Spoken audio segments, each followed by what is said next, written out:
మరి ఇక్కడ ఎంతోమంది వయసు ఇప్పుడు మీరందరూ బయలుదేరి తండాల నుంచి వచ్చారు. మిమ్మల్ని ఆపటానికి మాధవరం గ్రామం వైసీపీ నాయకుడు చిన్నయ్య దొర మిమ్మల్ని ఆపటానికి ఎందుకు ప్రయత్నం చేశాడు? ఇప్పుడు ఇక్కడ దారుణం చేసింది తెలుగుదేశం పార్టీ నాయకుడు రమేష్ రెడ్డి. రమేష్ రెడ్డి అన్యాయం చేశాడు, దారుణం చేశాడు. రమేష్ రెడ్డి నుంచి మాకు న్యాయం చేయండి, రక్షణ కల్పించండి అని తండాల నుంచి మీరు బయలుదేరారు.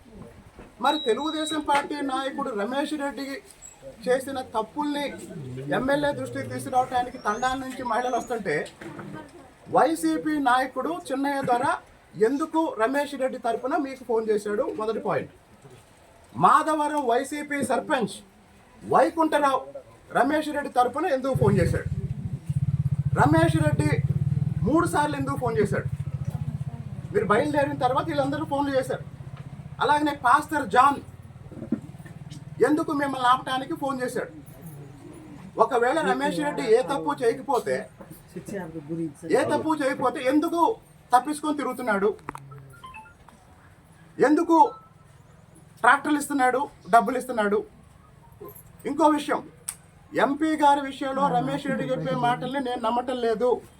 ఇలాంటి విషయాల్లో ఎంపీ గారు సహించడు. తప్పు చేస్తే ఎంపీ గారి దగ్గర కూడా రానివ్వడు. కాబట్టి మీరందరూ తండాల్లో గుర్తుపెట్టుకోండి, రమేష్ రెడ్డి చేసిన దారుణానికి ఎంపీ గారు రమేష్ రెడ్డిని సపోర్ట్ చేయరు. నా మీద ఎంపీ గారు ఈగ వాలనేడు అని రమేష్ రెడ్డి చెప్తున్న విషయం అబద్ధం. అయితే ఎంపీ గారి ఆఫీసులోనే రమేష్ రెడ్డి రోజంతా కూర్చుంటున్నాడు, అది నిజం. ఆ విషయం ఎంపీ గారికి తెలియకపోవచ్చు. కాబట్టి ఇప్పుడు డబ్బుల ద్వారా మేనేజ్ చేస్తున్నాడా, లేదా ట్రాక్టర్లు ఇచ్చి మేనేజ్ చేస్తున్నాడా, లేదా ఎంపీ గారి ఆఫీసులో ఎవరి ద్వారా వీటన్నిటి నుంచి బయటపడటానికి ప్రయత్నం చేస్తున్నాడా అనేది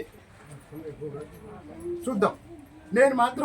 నేను ఇప్పటికే 10 రోజుల నుంచి మా ఎంపీ గారికి చెప్పాను, జిల్లా అధ్యక్షుడు చెప్పాను, రాష్ట్ర పార్టీ అధ్యక్షుడు చెప్పాను. అలాగనే తిరువూరు నియోజకవర్గం తెలుగుదేశం పార్టీ సమన్వయకర్త, తెలుగుదేశం పార్టీ పరిశీలకుడైనటువంటి మా నాయకుడు చిట్టాపర్తిని చిట్టిబాబు గారికి చెప్పాను. వీళ్ళందరికీ చెప్పాను. అయినా ఇంతవరకు ఎట్లాంటి యాక్షన్ తీసుకోలేదు. నేను ఇంకో విషయం చెప్తున్నా, నా మీద 3-4 సార్లు రకరకాల ఆరోపణలు చేశారు. దేని మీదైనా సాక్ష్యం ఉందా?